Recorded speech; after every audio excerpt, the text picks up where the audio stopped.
Welcome to OG Benchmarks. If you have watched many videos on this channel, then you know I'm a fan of smaller form factor PCs.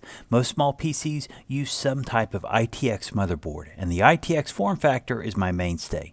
There are other form factors, and STX is one of them. This video is about my first experience with an STX motherboard, the Asus H110S1. On this slide, we have cartoons of two form factors.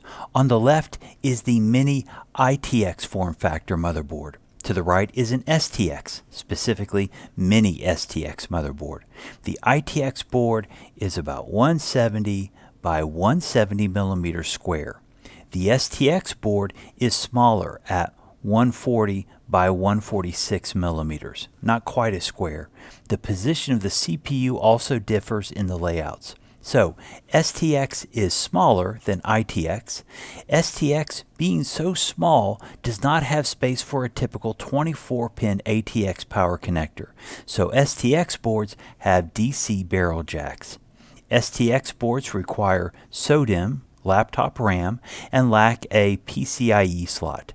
Unlike mini-ITX, there is not a thin option, so you can have a thin mini-ITX, but you can't get a thin mini-STX to get a super low profile motherboard.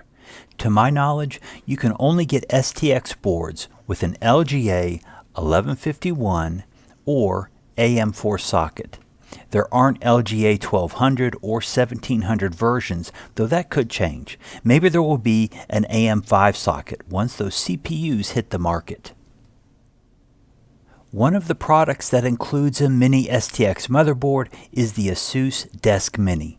The DESKMINI is a small PC that is sold either as a complete system or bare bones, and you can get it with either an LGA 1151 or AM4 motherboard. So when I think of STX, I think of products like the DESKMINI, which have made their rounds among the various typical YouTube channels. Well, imagine my surprise when I saw a mini-STX board on sale on Amazon for $50, plus tax but no shipping. Here is the delivery notice. The picture is kind of small, but it's an Asus board.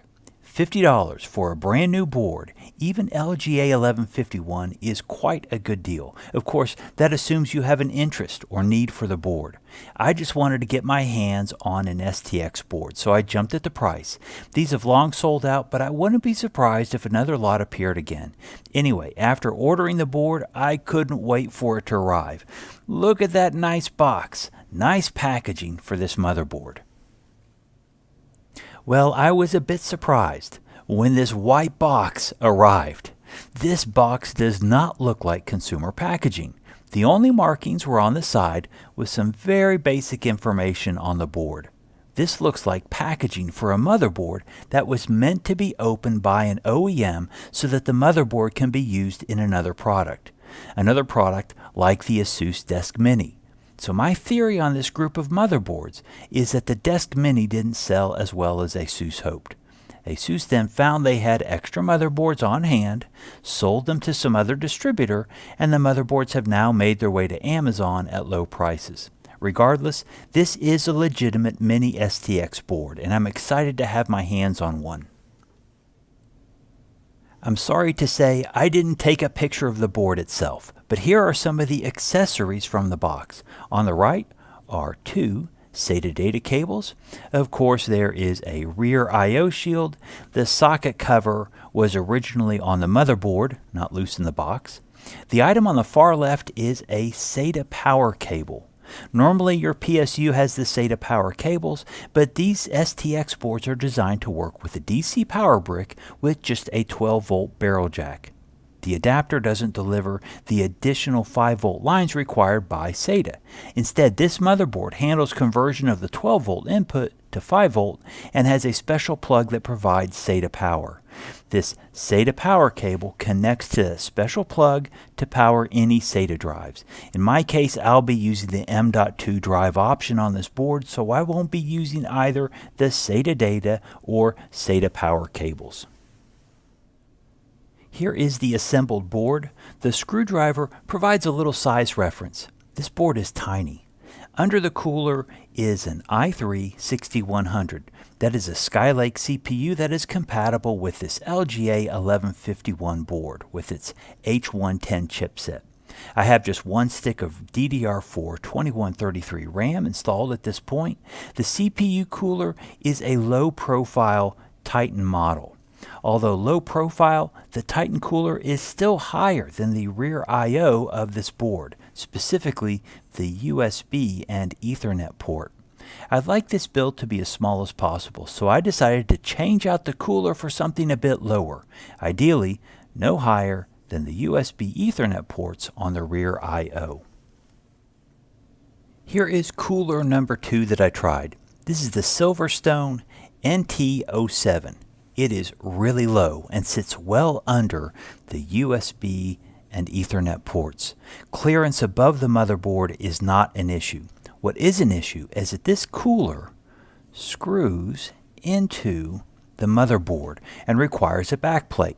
The backplate adds a few millimeters to the bottom of the board. So I wanted to see if I could get a cooler that A, keeps the cooler below the USB Internet port, and B, does not require a backplate on the board. This should give minimal height requirements. Here is the Akasa low-profile cooler. It uses a push-pin mechanism to mount to the motherboard, just like the Intel stock coolers. This cooler, while taller than the Silverstone, is almost exactly level with the USB Ethernet ports on the rear I/O and saves a few millimeters off the bottom because it doesn't need a backplate. For the sharp-eyed viewers, you'll notice that there are now 2 sticks of RAM, 2 4GB sticks of DDR4-2400. I'll explain that in just a moment. So what are my hopes and dreams for this motherboard? Honestly, I don't need it, but I think I can use it for a Linux build. I would like to learn more about Linux, so I think I'll make a dedicated Linux machine. I'll figure out which distro later. As a Linux build, not a gamer, a low-power CPU will be fine. I would like a Kaby Lake i3. That means I need to update the BIOS of the motherboard to handle Kaby Lake. With the update, I can also go with faster RAM. The fair question is whether I will notice any extra performance during my adventures in Linux. Probably not. Here is the BIOS screen for the motherboard. Since the motherboard is definitely at the end of its life cycle, I was hoping that the BIOS would already be updated to a fairly late version. The BIOS version, as delivered, was 0303. That is the original BIOS version. This board is only compatible with Skylake and up to DDR4-2133. So I have the board booting with the Skylake i3 and the single stick of DDR4-2133. Here are 2 screenshots. The upper left is the BIOS updated with version 4212, still with the original Skylake i3. I downloaded the update from Asus on a USB. The lower right image has the Kaby Lake CPU i3-7100T with 2 sticks of DDR4-2400 RAM. Before buying the board, I already had the i3-6100. I did buy the i3-7100T off of eBay for just under $25. The 6100 probably performs better than the 7100T, but the 7100T does have better graphics in case I want to do light gaming. It probably doesn't matter, but it's hard not to tinker. The power draw will be lower with the 7100T, which will help cooling in this little build. What else do I need? I need to finish the build. First and foremost, I need a case. There are not a lot of cases out there for STX motherboards. Silverstone has one.